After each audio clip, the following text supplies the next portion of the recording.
Hallo Deutschlerner! Welcome to yet another live stream with me, your host, Herr Antrim.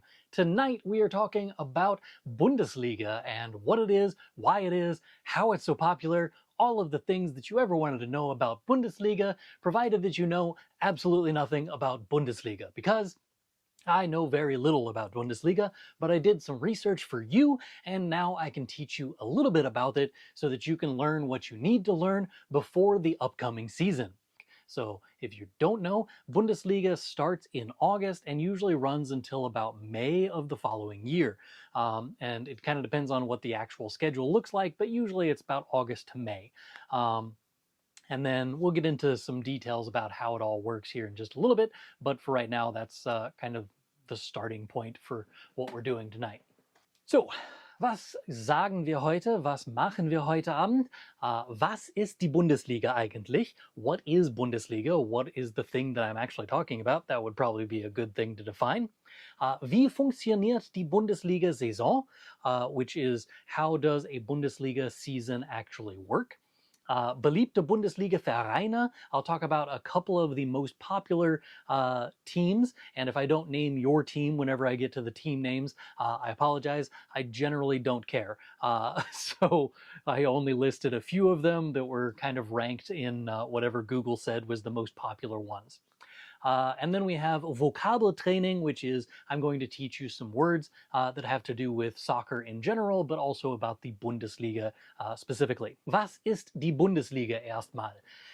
Die Bundesliga ist die höchste deutsche Fußballliga der Männer. So this is the highest German soccer league for men. This is specifically Bundesliga for men, and Bundesliga, what we usually say whenever we're talking about Bundesliga, we mean Bundesliga, die erste Bundesliga, meaning the top tier one.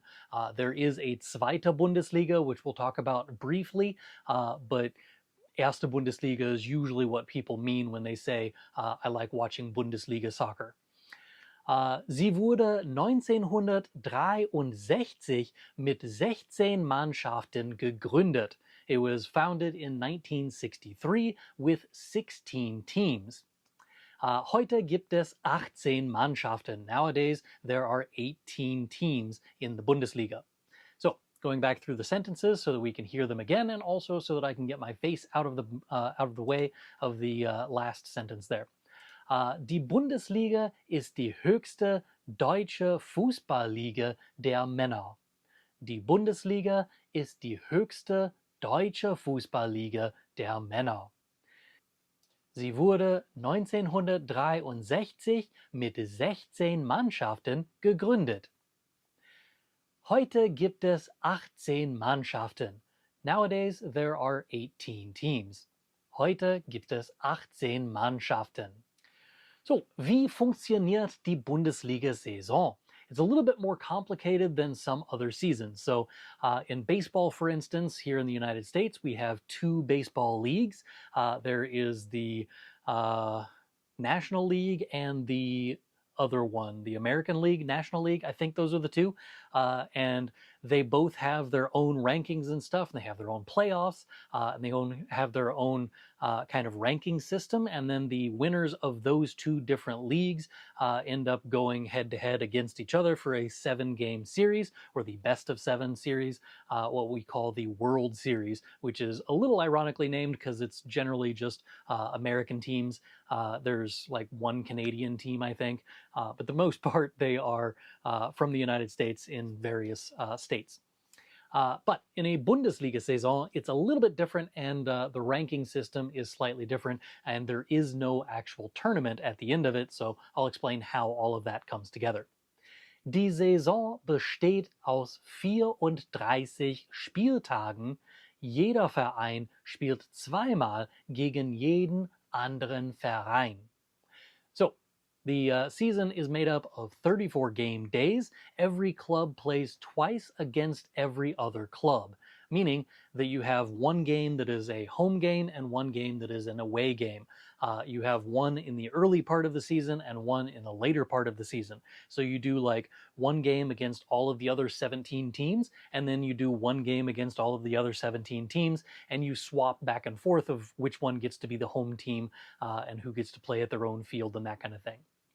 So, die Saison besteht aus 34 Spieltagen. Jeder Verein spielt zweimal gegen jeden anderen Verein. Punktevergabe. 3 Punkte für einen Sieg, 1 Punkt für ein Unentschieden und 0 bei Niederlage. So your point allocation for these, if you win a game, that is 3 points. If you tie in a game, that's 1 point. And if you get defeated, that is 0 points. Der Verein mit den meisten Punkten am Ende der Saison wird deutscher Meister.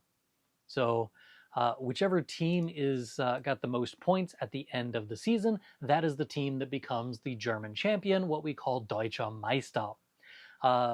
One thing to note is that if there is ever a tie, so let's say one team has, 43 points, and the other team also has 43 points, and they have to figure out which one is going to win, we go by points scored, or the differential between points scored in games. So let's see, you won this game by two goals, you won this game by 3 goals, but the other team only won their games by 1 goal each. You would win in that tiebreaker kind of situation. So, again, the sentences for this slide. Punktevergabe. 3 Punkte für einen Sieg, 1 Punkt bei Unentschieden und 0 bei Niederlage. Point allocation. 3 points for a victory, 1 point for a tie, and 0 for a defeat. Der Verein mit den meisten Punkten am Ende der Saison wird deutscher Meister. So the team with the most points at the end of the season becomes Deutscher Meister, or the German champion. Die letzten beiden Teams steigen in die zweite Bundesliga ab. The last 2 teams descend to the second Bundesliga. I mentioned before there is Erste Bundesliga and Zweite Bundesliga. Erste Bundesliga is the top tier one, and Zweite Bundesliga is right below that. Think of it like in baseball, we have here in the United States the major leagues and the minor leagues. It's not quite that big of a difference than in Germany. It's more like we have the major leagues and like the almost major leagues. It's similar to the major league versus minor league thing, though. Imagine in baseball, though, if the Cleveland Indians every year were like second to last or dead last. Those 2 teams would go to the minor leagues the following season, and then the top 2 teams from the other season or from the other league go up to the Bundesliga. Der 16. Platz spielt Regulation gegen den Dritten der Zweite Bundesliga. The 16th place in regulation plays a regulation game against, or relegation, I get English, relegation game against the 3rd place team in the Zweite Bundesliga. So you have 2 teams that are from the Zweite Bundesliga that automatically go up, and 2 teams from the Erste Bundesliga that automatically go down. In order to find out if the 3rd team is going to swap from one league to the other league, they have to play against each other. And so the 3rd best team in the Zweite Bundesliga and the 3rd from the last team in the Erste Bundesliga play against each other 1 game, and then whoever wins that game decides whether they go up or down, or if they stay where they were. Die letzten beiden Teams steigen in die Zweite Bundesliga ab. The last 2 teams descend to the second Bundesliga. Der 16. Platz spielt Relegation gegen den Dritten der Zweite Bundesliga. The 16th place plays a relegation game against the 3rd place team in the second Bundesliga. Now, there is a rule. It's called die 50+1 Regel im deutschen Fußball. So the 50+1 rule in German football or German soccer. I bring this up for a few reasons. One, it's very unique in the way that it is set up in Germany, and it also goes along with one of the teams that I'm going to talk about later. There's a bit of controversy with that particular team. So, ein Verein muss mindestens 51% der Stimmen selbst behalten, which is a club must retain a minimum of 51% of the voting rights for itself. Now, technically, it's 50% plus one vote, but 51% kind of fit better into the sentence structure I was looking for. But this generally means there are people who own a stake in that particular club or that team. And if you are just a regular guy on the street, you can own kind of like stock in that particular team. And if the team does not have 50% or 50% plus one vote, of those people being made up of just club members, not a corporation, not some one guy that owns everything, then the team gets in a bunch of trouble for it, basically. So one of the rules is it has to be made up of all of the people who are in the fans. They have to be the ones to own the company or own the club. So haben die Mitglieder das Stimmen, nicht Investoren. So this is that, no, das Sagen. Sorry, I can't see through my own face. There we go.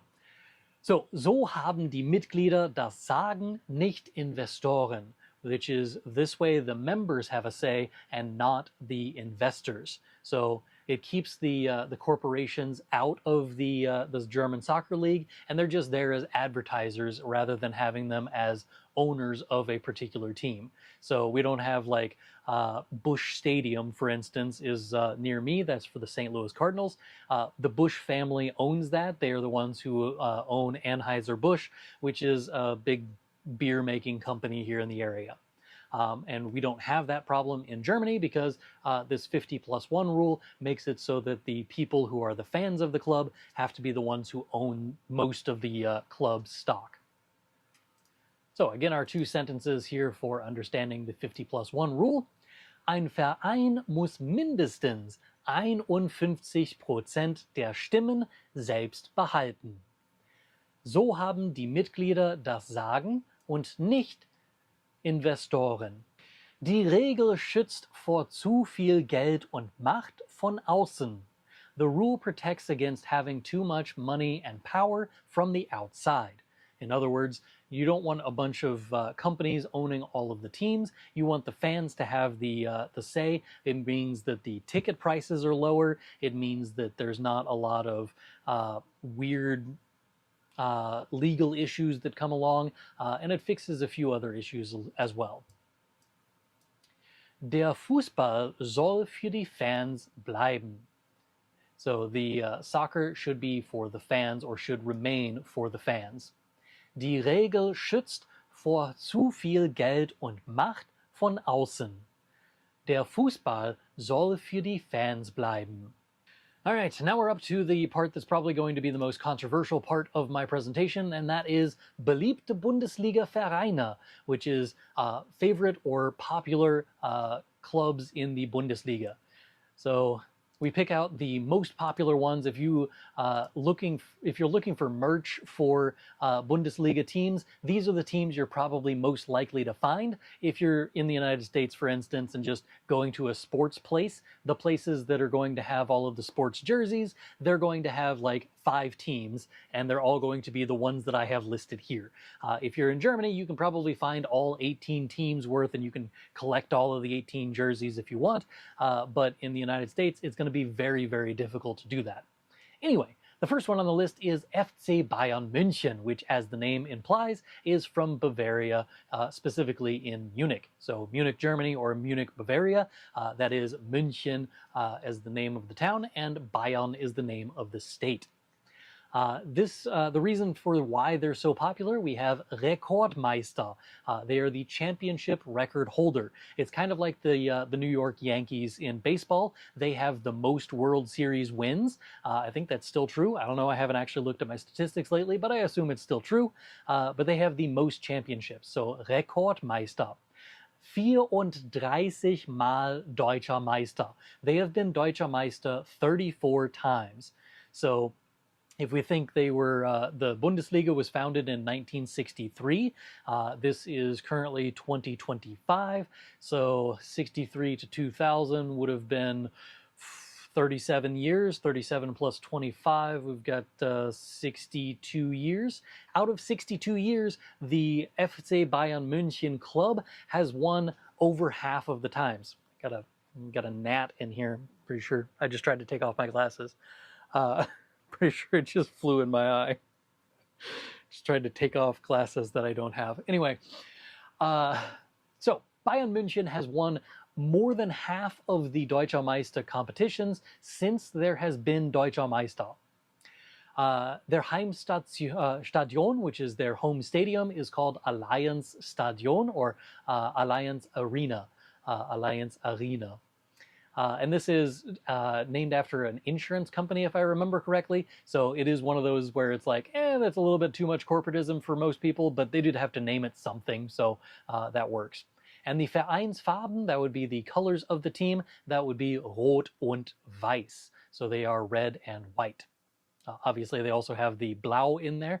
Blau being the Blau und Weiß are the Bavarian flags. So that's that white and blue that you see in pretty much anything that is Bavarian. Borussia Dortmund is the next one on the list. Borussia Dortmund. Theirs is the BVB logo that you see all the time. They are bekannt for the gelbe Wand. So bekannt means they're famous. Gelbe Wand would be the yellow wall.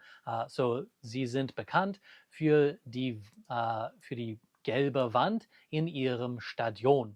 So they are they're famous for this yellow wall in their stadium.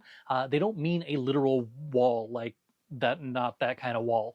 What they mean is it's the wall of fans, and the people stand there with yellow stuff, sometimes yellow banners and sometimes just like things to wave around. But the thing that makes them the most famous is that they hold up yellow or black as a placard, and then they can spell things or draw pictures or whatever based on who's holding up which thing. So there's a couple of examples that I have here on the slides. First one here says BVB. That would be the symbol here for Borussia Dortmund. And the other one here is the symbol of them, which has what looks to me to be a Duolingo owl, but I'm pretty sure I'm wrong because my vision is terrible. So I don't actually know what that's supposed to be. Leave it in the comments if you know what that's supposed to be, because I don't know. RB Leipzig. So I mentioned a team earlier that was a little bit controversial, and that is RB Leipzig. Officially, their name stands for something other than Red Bull. It's not Red Bull. Leave it in the comments right now if you know what RB Leipzig really means. I looked it up before and I've already forgotten what it was, because it doesn't matter, because everyone thinks it stands for Red Bull because they're sponsored by Red Bull, they're mostly owned by Red Bull, and it's one of those clubs that is getting in trouble for the 50+1 rule, or not adhering to that rule, that is. So the Deutsch stuff here. Junger Verein mit viel Kritik und Erfolg. So this is a young club, meaning they're a relatively new club, but they have lots of criticism towards them, again, because of that 50+1 rule, but they also have a lot of success. So the fact that they are still in the Erste Bundesliga and have not been relegated to the Zweite Bundesliga tells you they're at least good enough that they can stay in the best league in Germany without being kicked down to the lower level. The Heimstadion, their home stadium, would be Red Bull Arena, so their Red Bull Arena. Obviously, that kind of rings true for their corporatism again. Vereinsfarben Rot und Weiß, so their colors, of course, for their team would be red and white. Being as here we again have the Red Bull stuff, it's red and white because it's Red Bull and white because it's easier to have soccer if you have a white jersey. Next up, we have Eintracht Frankfurt. Obviously, they are from Frankfurt, the city that is famous for having the largest airport in Europe, I think it is. But at least in Germany, it's the largest airport. I don't know of anything else that's worthwhile in Frankfurt to see because it's it's one of those cities that was mostly demolished during World War II, and so most of it is new buildings or new-ish buildings that were built after the war. So to me, it's not near as touristy. It's not the kinds of things that I want to go for. I don't go to Germany to see the banking center, for instance, and that's also what happens to be in Frankfurt. So things that they're famous for: leidenschaftliche Fans. So they have very passionate fans. That's the thing that I put on the slide for why they're famous. To be honest, there's not really something that I can be like, well, they're controversial for this, or they're famous for this thing. Eintracht Frankfurt is just, they're a decent soccer team, and their fans like them. That's kind of what they're famous for. Their Heimstadion is Deutsche Bank Park. So obviously, again, corporate name for their stadium. That would be Deutsche Bank, obviously the German bank company. Vereinsfarben, Rot und Weiß. Again, this one is red and white for their team names. So noch einmal Rot und Weiß. Und jetzt haben wir unser Fußball-Wortschatz, so words that you need to know in order to talk about soccer. Obviously, we're going to need the word Fußball. If you're talking about the ball itself, it's der Fußball. If you're talking about the sport, you don't really need the word der in front of it, because you're not going to say the soccer. You might say the soccer ball, though, so it is der Fußball. If you're talking about a goal, so shooting the ball into the big rectangular thing, that would be das Tor. Das Tor. Das Tor. The guy standing in front of it trying to prevent you from doing that is called der Torwart. Der Torwart. That would be the goalkeeper. Der Torwart. Der Schiedsrichter is the one that makes sure that you follow all of the rules. That would be der Schiedsrichter. He's the one who's going to be holding up a yellow card or a red card, or blowing a whistle if you do something that's out of order. There's also linesmen, which is not on our vocab list, but those are the people who check to make sure that you're not offsides. And offsides is basically if you have a attacking member of your team further forward than the most back person in the defensive side, when someone passes to them, that is offsides. It's complicated to say out loud, but it's basically just, if you're crossing this line whenever someone kicks it to you, then that means that you're offsides and they just give the ball to the other team. So a Schiedsrichter is the person who checks all of the rules while you're out there on the field. Der Schiedsrichter. Der Schiedsrichter. If you do break one of the rules, it's called a foul, so that is das Foul. Das Foul. Das Foul. If you break one of those rules and you happen to be close enough to the goal, they will call what's called an Elfmeter. Der Elfmeter. Der Elfmeter.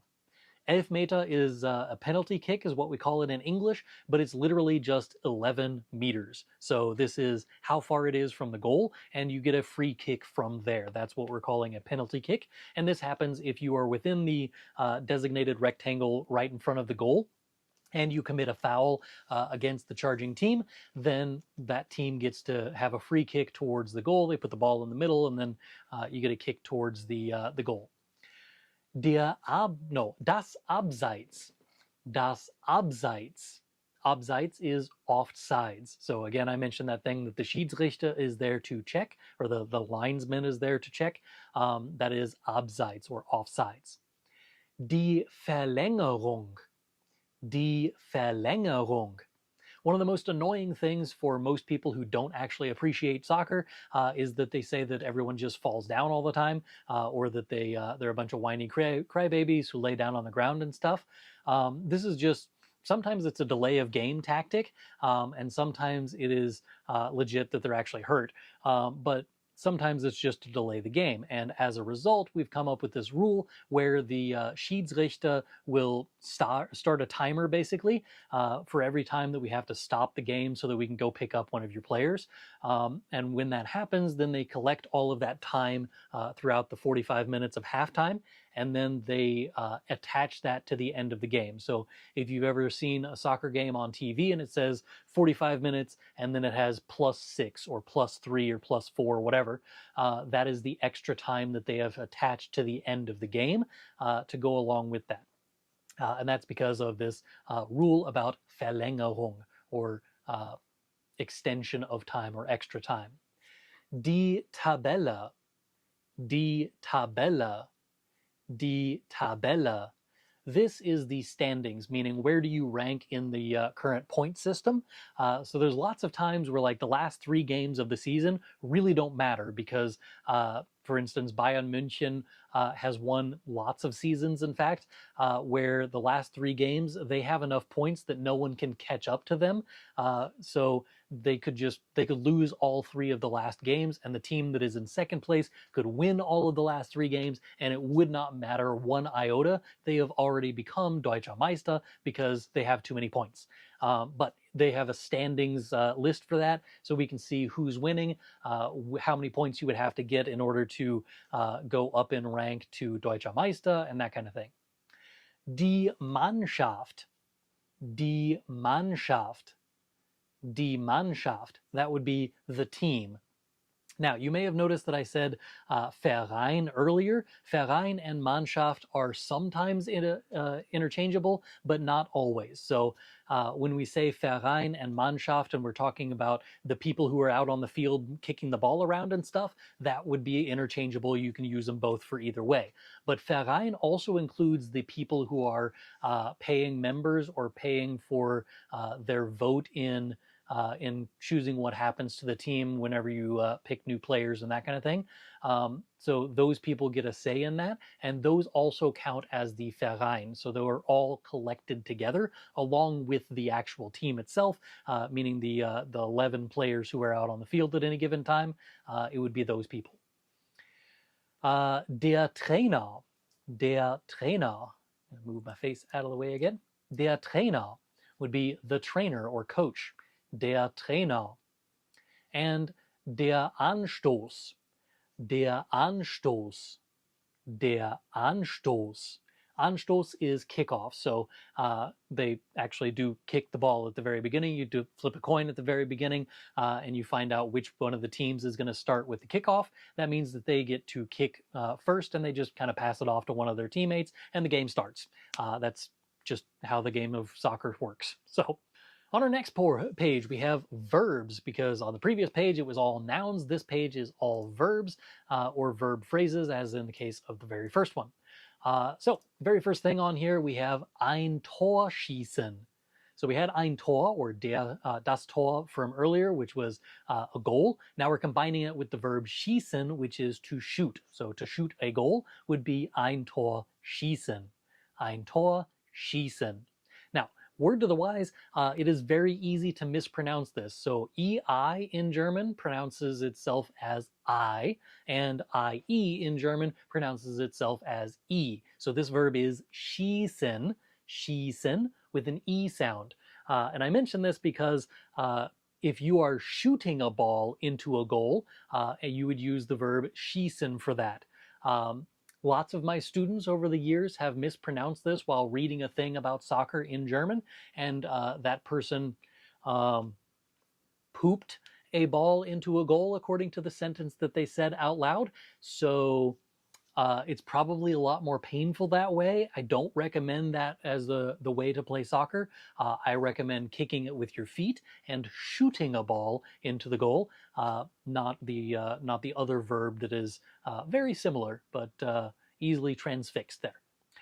Treffen means to score. Treffen actually means to hit or to meet, and this is basically like, here's your target and you hit that, or you met your goal. That is treffen. So we use treffen to meet, like I'm meeting up with friends. You would use the verb treffen. It's the same thing whenever you're meeting your goals, and in this case we're meeting our goals of hitting a target. So treffen means to score. Halten means to save. So let's say the person kicks the ball towards the goal. You would say that the keeper haltet or hält the ball. So der Torwart hält den Ball. Passen is to pass. Passen is to pass. You can also use the verb abgeben, which is the verb that usually shows up in German dictionaries and textbooks and stuff like that. But passen is kind of the more modern usage because obviously English. Gewinnen. Gewinnen means to win. gewinnen, gewinnen. The GE is always there. It's not a separable prefix. It's always attached there. There is no verb winnen. It's just gewinnen is always the verb here. Verlieren, verlieren, verlieren means to lose. Verlieren means to lose. Verteidigen, verteidigen is to defend. So if you are not in control of the ball at that time, that is defending, that is verteidigen. If your team is in control of the ball, that is to attack, and that is angreifen, angreifen. So you could say, Deutschland greift jetzt an, which would be Germany is now attacking, as in the team of Germany versus, Portugal or whatever. All right, that is all of my vocab and stuff for the soccer thing. So I'm about to get into the Q&A portion of the show. So I have some questions that I've pulled from the YouTube comments of previous videos. Sometimes I pull things from emails that I get. So if you want to email me, it's info@germanwithantrim.com. But if you want to email me, go for it. Sometimes I pull questions from there that I can use in other in things like this, where it would be beneficial for other people to hear the answer to those questions. And that's what I do here also from the YouTube comments. I find comments that sometimes require a little bit more explanation than I really want to put into a text response, although I usually do also respond in text. But these are from YouTube comments in this instance, but sometimes I pull them from emails. So if you want to email me, go for it. It's info@germanwithantrim.com. All right, back to the questions. This one is on a video that no, this was on a poll that I did, or a question is like a quiz thing that I do on my channel every once in a while. And the question was, what does ich hätte gern mean? And the answer was, I would like. And so this person is asking, what's the difference between that and ich möchte? Ich möchte versus ich hätte gern. And that was their question. I did respond to them. It says 0 replies on there, but I did respond to them after I took the screenshot. But basically, it boils down to not much. You can say, ich hätte gern den Rinderbraten, or ich hätte gern den Rostbraten, or ich möchte Schnitzel, or ich möchte Spätzle, or whatever, when you're ordering in a restaurant. The thing you can't do is use hätte with another verb, and that's where it gets differentiated. So if you want to say, I would like to order, you need the verb bestellen at the end of the sentence, and you would need möchten for that. You would say, ich möchte einen Hamburger bestellen. I would like to order a hamburger. While you could just leave the verb bestellen off of the end of the sentence there, you can't use bestellen in the sentence with hätte. If you do use an extra verb with hätte, it's because you're using the subjunctive mood in the past tense, which is probably not what you're using it for. So anyway, long story short, möchten can be used with an extra verb. Hätte, not really, or it can't really be used in that way. I don't know where I can put my face on the screen that is going to be out of the way here. There we go, that works. So the question this time around, I'm going to have to do the old man squint here in order to read what that says, because again, no glasses. What is the sentence, what in the sentence caused the change from fragen and stellen? When would you use to put a question versus to ask a question? So this is basically, why can't you say, ich frage eine Frage? And why instead do we say, ich möchte eine Frage stellen? And the answer is relatively simple. You may have picked up on it whenever I said the previous version of the sentence, and that is, no one wants to say fragen and fragen in the same sentence, once as a verb and once as the noun a question. So if you say, I would like to ask a question, and you use the verb fragen for that, you would say, ich möchte eine Frage fragen. Frage fragen seems a little bit doppelt gemoppelt. It's a bit over the top. It's what's the English for doppelt gemoppelt? But basically, it sounds dumb because you have two words fragen in the same sentence. So instead, what we do is we use the verb stellen when you're using it with Frage. So ich stelle eine Frage. Ich möchte dir eine Frage stellen. I would like to ask you a question. It literally does mean I want to put a question to you, but we did have that in English. We still use it in the South sometimes, or you may see it in a Western or something like that, which is like, let me put a question to you. That's kind of old folksy kind of English, but in German that's still a thing. They still use that, and they use stellen for that. If you're using fragen, you're going to use that with a person. So I need to ask my mom. I need to ask the teacher. Ich möchte meine Mutter fragen. Ich möchte den Lehrer fragen. And this is used with the accusative case with that person. It's a little bit clearer that way, hopefully. So fragen with people, stellen with fragen. This is a question that was on my video where I talk about the 6 tenses of the German language and the 12 tenses of English. And this person is asking, aren't there the same 4 future tenses in the past, or was it 4 past tenses in the future? So this is kind of a confusion of what's past, what's future, what's past. It's kind of like the X-Men Days of Future Past. It's that kind of confusion. So everything in German has to do with, is it happening right then in the moment of when you're talking, and what is the perspective that we're using here? So we have the Präsens, for instance. Präsens is used whenever something is happening, and that happening is now. Whenever you have the Präteritum, it's happening right then, but then is not now. It was before now. So that is when we use the Präteritum. Perfect is used whenever it's not happening at that moment. It was done at some point before now, and we can see that from the present. So that's why we call it the present progressive in English, but the perfect tense in German, that's used as kind of a reference point from the present, looking back at something that has already been done. So these tense questions are all a little bit more detail than needed to be answered for his question. Basically, there are 6 tenses in German. There are 2 past tenses that are kind of equal past tenses. That would be the Präteritum and the Perfect. The Präteritum is the one that we use for written past tense most of the time, with the exception of haben, sein, and modal verbs. And then we also have the perfect tense, which we use to speak most of the time. Again, we use the haben, sein, and modal verbs in the Präteritum tense when speaking and when writing, because nobody wants to use the perfect version of those verbs. Long story short, those are the 2 main past tenses you need to learn. There is a third past tense called the Plusquamperfekt, which is basically used to show that something happened before another thing happened in the past tense. So before he went to the store, he had already gotten money from the ATM. That would be the English version of this, where we had the first thing happened after the other thing happened also in the past. And that's what the Plusquamperfekt is used for in both languages. We call it the Pluperfect in English. But in German, we would say something like, er ist einkaufen gegangen, nachdem Geld von dem Automat geholt hatte.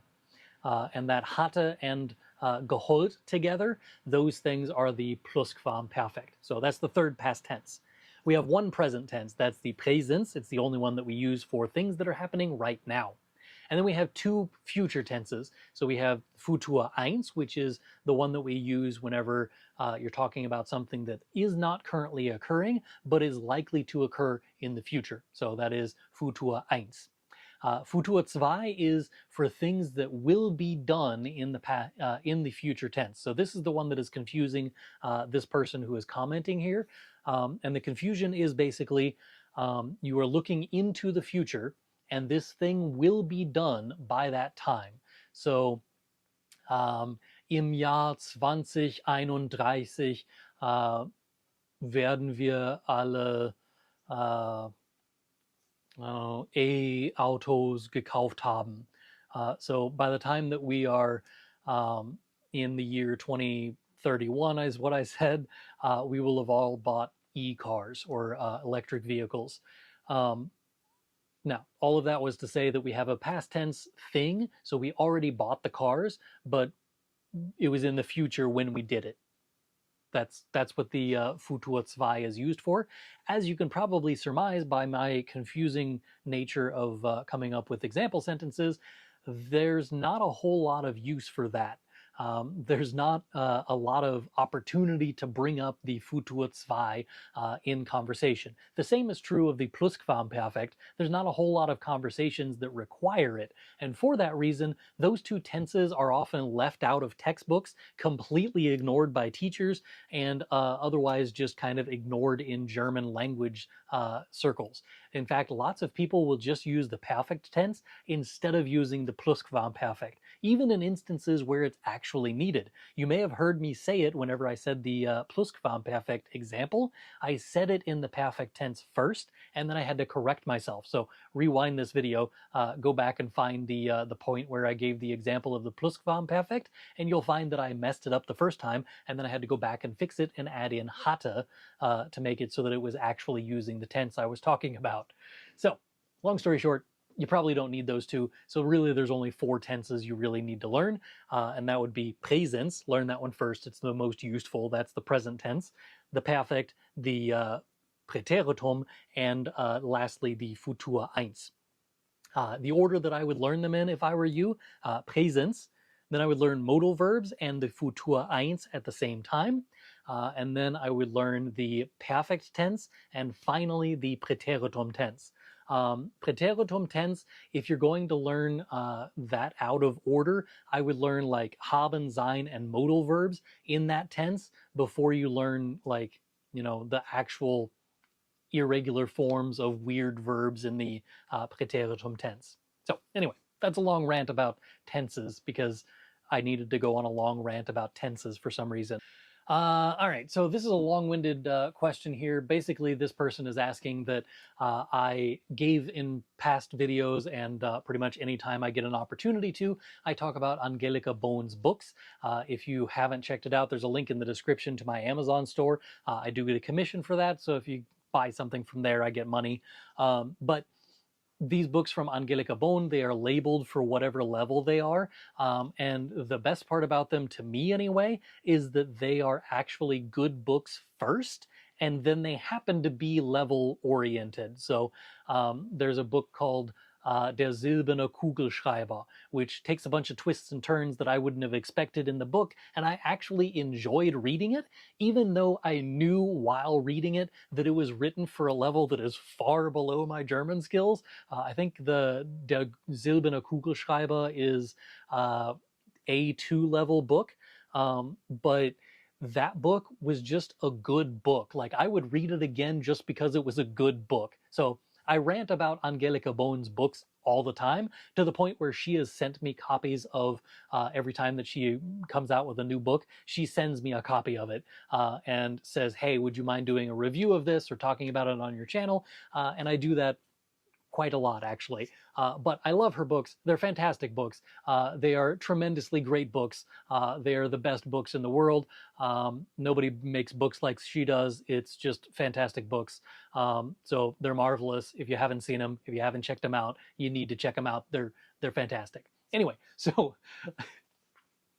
all right. Long story short, that person has read all of her books and now wants to know what other books I recommend for the B2 level and beyond, because her books go up to the B2 level and then kind of plateau. There's not really a whole lot of Angelika Bohn books out there for the B2 level. This is for a long list of reasons. One, you could just read regular books at B2. 2, there's not a whole lot of demand for people who are just looking for like leveled readers for the B2 and above levels. And that means that there's no monetary incentive for her to write a B2 plus level book. And I can say this with confidence because if you look at the rankings of her books on Amazon's ranking system, you can see that her B2 level books sell fewer copies than her A1 and A2 books. It's math, and it's a little bit of economics. Long story short, what do I recommend for people who are learning German and are up to the B2 level and want to learn more German, and they want to read more things? My answer is relatively simple. Whatever you want in German. At the B2 level, you should be able to read literally any book that you pick up with exceptions for things that are like niche content. So I don't expect you to pick up an astrophysics book and be able to read that in German. I also wouldn't expect you to be able to read a book like Per Anhalter durch die Galaxie, Galaxis. So where it is, there it is. I picked up a copy. Picked up a copy of this while I was in Germany. If you can't see that, that is the cover of English. Hitchhiker's Guide to the Galaxy. I bought this whenever I was in Germany this summer because I've never read it in German and I wanted to read it in German. I would not recommend this book as a book for a B2 level learner to read because the sentence structure that Douglas Adams uses in English is very complicated sentence structure, and for that reason his German sentences that are in here for the translation that's in here, I don't actually know who translated it, but I assume someone did. Aus dem Englischen von Benjamin Schwarz. So Benjamin Schwartz, that hurt a little bit to say the English name, but Benjamin Schwartz did the translation here. But anyway, this book is complicated for a long list of reasons, mostly about the grammar and the phrasing and the way that they use the sentence structure and all of that kind of thing. So B2 level, this is not. This is definitely more C1, maybe even C2 level, because of the way that he phrases things and the niche content in this book. Now, that being said, you could literally pick up any other book and it would probably be fine. So I have it upstairs apparently, but I did read Investen Nichts Neues, which is All's Quiet on the Western Front. There was I think it was Netflix, maybe it was Amazon Prime, I don't know, somebody made a new version of a film of that, and I wanted to watch the film because it was in German. But I didn't want to watch the film without having read the book first, and so I read the book All's Quiet on the Western Front, and then I watched the film and kind of compared the two in my mind, because I'm a nerd like that. But Investen Nichts Neues is a fantastic book for people to read if you want to learn, World War I vocabulary, because it was set in World War I.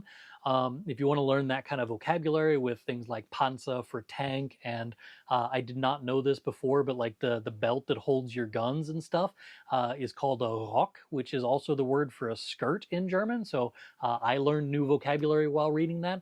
That one is much more B2 level because while it is all written in the past tense and it's all written about a very niche content kind of thing, it's relatable enough content that it is an easy read. So anyway, long story short, you can read pretty much whatever you want. I would recommend anything that would be in like that young teen reader kind of thing. So while it's not a good book in any sense of the word, Twilight would be a decent read in German if you're trying to learn a bunch of vocabulary about being an angsty teen. Then reading Twilight in German would be okay. You could also read like Harry Potter stories and stuff like that. If you wanted to read those in German, those would also be great because the vocabulary is school-oriented, competition-oriented. You can learn a lot of vocabulary from those kinds of books, and they're relatively easy to read because they were written for like 12-year-old girls to obsess about, vampires and stuff, or 12-year-old boys to obsess about, killing things with a wand. So anyway, long story short, read whatever you want, but young adult books would probably be decent reads in German. And the other thing that you could do is just look up the top 25 books ever written in German, and it'll give you a list. Don't read Nietzsche, because that's going to be over your head probably still, but most books that you want to read in German, if you're B2 or above, you can pretty much read whatever you want. All right, this person is asking a very niche question again, and that is, why is there a double infinitive here? So he writes sentences, well, I assume it's he, I don't really know, but the first sentence is correct and the second sentence is wrong, and they want to know why. So, das Kind hat nach Hause gehen müssen is correct, but you can't say, das Kind hat nach Hause gehen gemusst. And the reason behind this is relatively straightforward. Because we're using the perfect tense in this sentence, and we're using a modal verb, and we're using a secondary verb, we have three verbs in this sentence. and no one wants to try and figure out what's going on there, and so we do what's called a double infinitive. So müssen is a modal verb. It requires you to put the infinitive at the end of the sentence. So if you did this sentence in the present tense without the modal verb, it would say, Das Kind geht nach Hause. The child goes home. Das Kind geht nach Hause. When you add in müssen to the sentence, müssen makes it so that you move gehen to the end of the sentence as an infinitive. So you would say, Das Kind muss nach Hause gehen. And gehen is at the end of that sentence now. When you add another verb to make it into the past tense, we just push the other verb to the end of the sentence now too. It's kind of like a verbal leapfrog. I think I did a video about that like 10 years ago. I did a video that was pretty much titled German verb leapfrog, and this was the idea behind it. But basically you would then say, Das Kind hat nach Hause gehen müssen, because we moved müssen to the end of the sentence again in the infinitive form. You could say, hat gemusst, like he had to go, and gemusst would be the proper form there, but when we add that third verb in there, we need a double infinitive. The same thing is going to happen in the Plusquamperfekt in the next example that this person gives. So, das Kind hatte nach Hause gehen müssen, that one also requires the double infinitive because, again, we have three verbs in that sentence. Now, the last one also has more than the usual two verbs in there, but it's not just three verbs. The last one has four verbs. And the question is, why does it have four verbs? The answer is it is in the Futur 2. It is the future two, or the future perfect, which means it is one of those past tense things that is in the future. So it will have been done at that point in the future. So this is the same sentence, Das Kind wird nach Hause sein gehen müssen. And now we have the question, why do we have all of these verbs? The answer is still the same. We have multiple verbs, and so we put all of them at the end of the sentence in the infinitive form. But why do we have them in this order is a good question. And why do we have them, why do we have sein in there at all when we had haben in the previous one? The previous ones all used haben because modal verbs use haben in the past tense, and so they all require haben for those two previous examples. The bottom example here uses sein because in the past tense, gehen requires sein. So in the Futur 2, we have to remember a few different things. We have to remember the past participle of a verb. That would be the gegangen for this example. So gegangen is the past tense of gehen. Usually you would then use sein with that as a helping verb. So das Kind ist nach Hause gegangen would be the child went home. We want to say the child will have gone home in the future 2, or the Futur 2 future perfect tense. In order for that to happen, we have to go back through that same logical steps. We have das Kind wird nach Hause gehen, the child will go home. Das Kind wird nach Hause gehen müssen, the child will have to go home. And then we want to make it into the past tense where we need to add in sein. And so we now have das Kind wird nach Hause sein gehen müssen. Why? Because German. Now, luckily, this is one of those things that you are definitely, absolutely, without a doubt, never going to need until you are at least C2 at the very latest. Like you could put it at the bottom level of C2, maybe C1, but until you are at like that level, you don't really need this. And even if I were to need this in a conversation, hypothetically even, I would just not. Like, I would find a different way to phrase this sentence so I didn't have to say this. There's no way in real life that there would be a situation where I would make my brain go through those hoops in order to get to those sentences. None of these sentences here would ever come out of my mouth during a conversation. It's just not going to happen. That is the last question that I had on here, which means that it's time for me to go over to the comments section in the current content that we're looking at and find out what the comments section is doing over there. Oh, I like that YouTube puts top fans on there. So they're like, you're the number one, you're the number two. So my number two top fan for this YouTube video here says, kindly pronounce ö, ü, and e. So there you go. No, I wouldn't do it that way. So we are looking for the pronunciation of O with an umlaut, U with an umlaut, and A with an umlaut.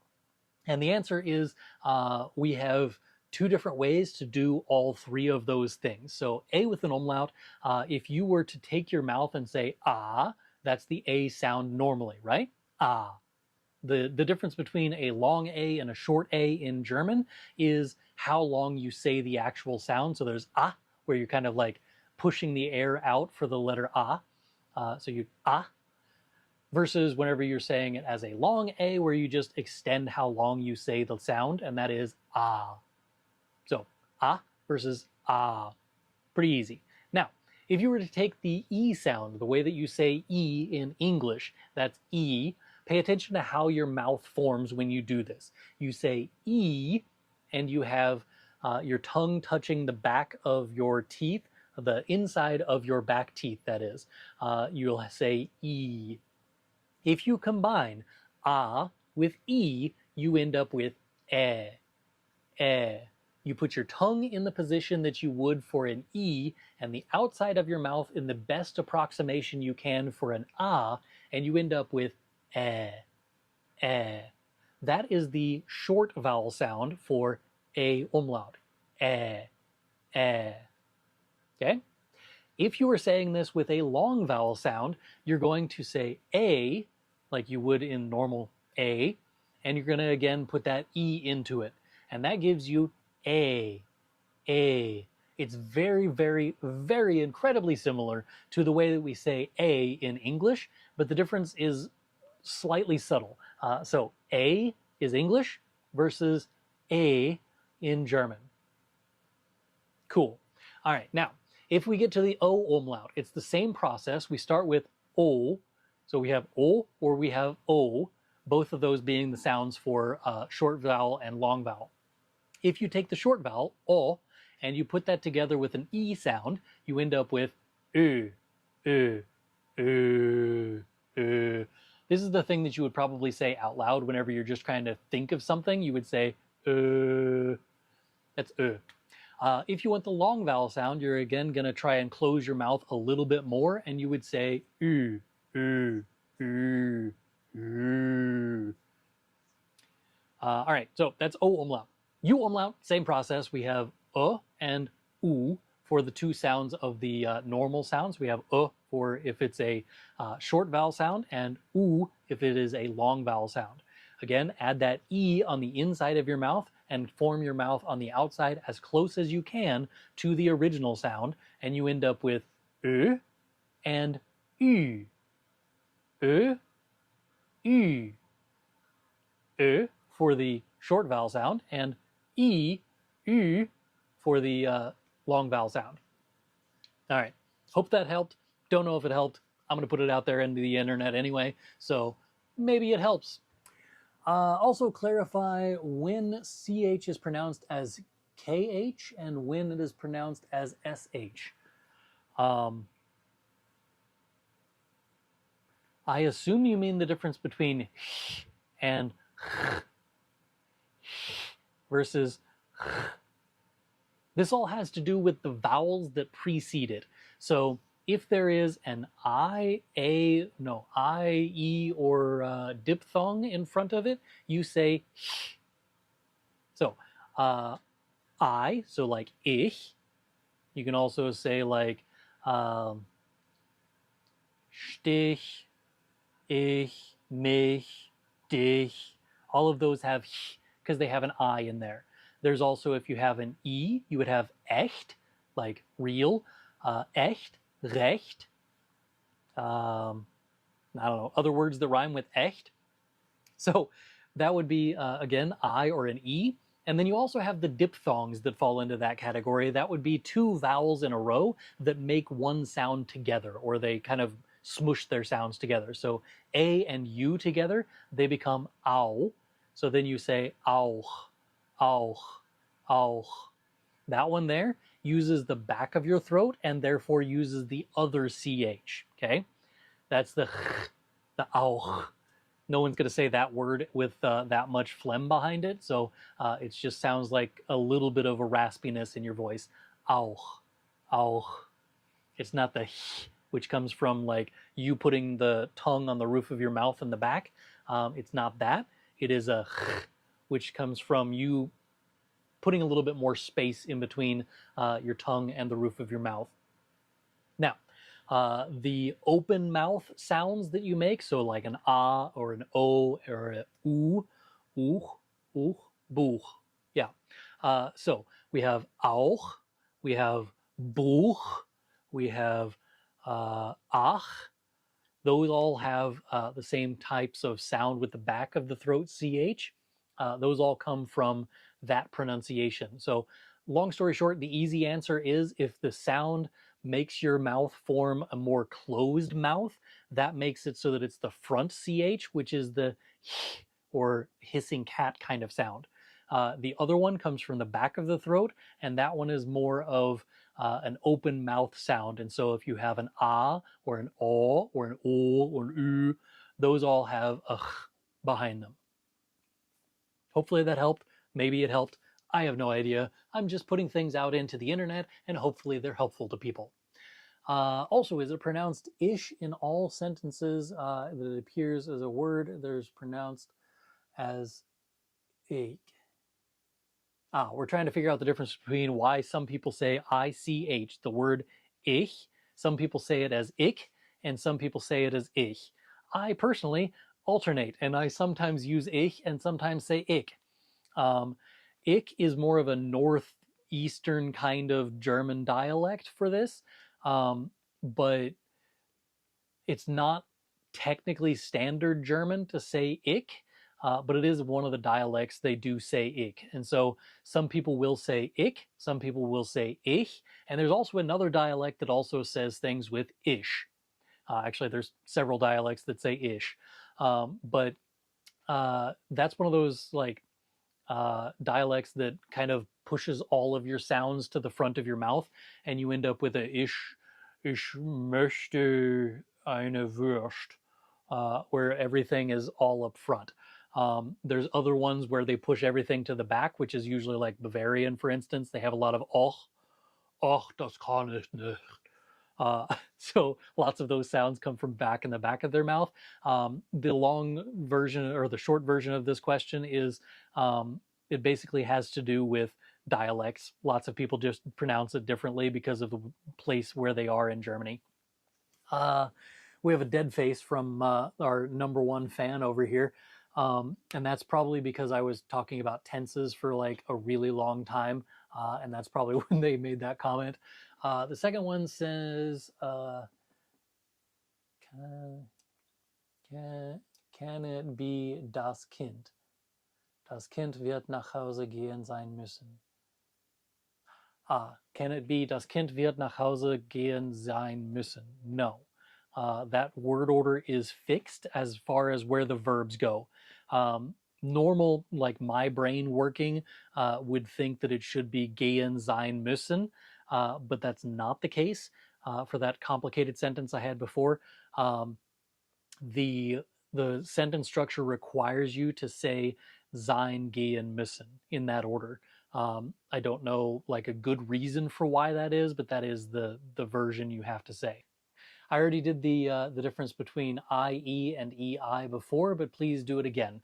All right, so basically you're just going to say the last letter that's in the series with the English pronunciation of that letter. So if you have EI, say I. If you have IE, say E. That's pretty much it. IE says E, EI says I. It's just pronouncing the last letter in that series of those two. All right. That's going to be it. I'm going to call it. We're going to call this a night.